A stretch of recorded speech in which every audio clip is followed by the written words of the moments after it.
என்னுடைய நீண்ட நாள் கோரிக்கை, என்னுடைய தொகுதிக்குட்பட்ட பொன்னேரி தாலுகாவை பிரிக்க வேண்டும் என்று பல நாளுக்காக நான் கோரிக்கை வைத்திருக்கின்றேன். இதே சட்டமன்றத்தில் கூட பலமுறை அதை வலியுறுத்தி இருக்கின்றேன். ஆனால் இதுவரை அதை முடியவில்லை. அந்த கோரிக்கை நிறைவேற்றப்படவில்லை. நம்முடைய வருவாய்த்துறை அமைச்சரை கேட்கும்போது, என்னுடைய பக்கத்திலே உட்கார்ந்து இருக்கிற நிதி அமைச்சரிடம் ஒரு வார்த்தை சொல்லுங்கள் என்கிறார்கள்.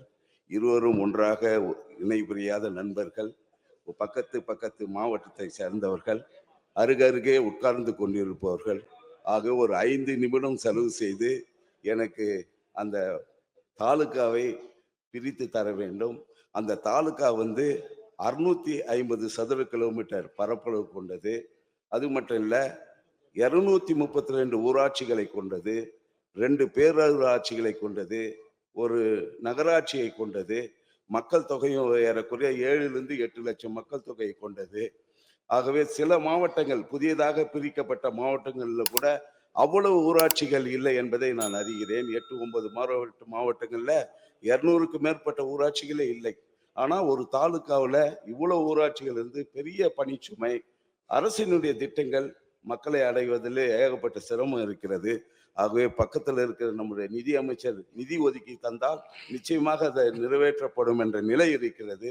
பக்கத்தில் இருக்கின்ற நம்முடைய வருவாய்த்துறை அமைச்சரிடம் சொல்லி அதற்கான முன்னெடுப்பை நடவடிக்கை எடுப்பாரா என்று தங்கள் மூலம் அறிய விரும்புகிறேன். மாண்புமிகு அமைச்சர்.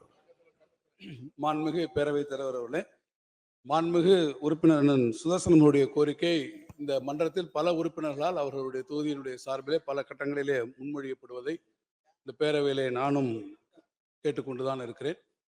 எனவே அவர்கள் வருவாய்த்துறையிலிருந்து அதற்கான முன்மொழிவுகளெல்லாம் அவர்கள் சரியான முறையிலே அதை உருவாக்கி அரசனுடைய நிதிநிலையும் நாம் கருத்திலே கொண்டு அவருடைய கோரிக்கை மாத்திரமல்லாமல் அனைத்து உறுப்பினருடைய கோரிக்கையும் கருத்திலே கொண்டு அது மாண்புமிகு முதலமைச்சருடைய கவனத்திற்கு நான் எடுத்துச் செல்வேன்.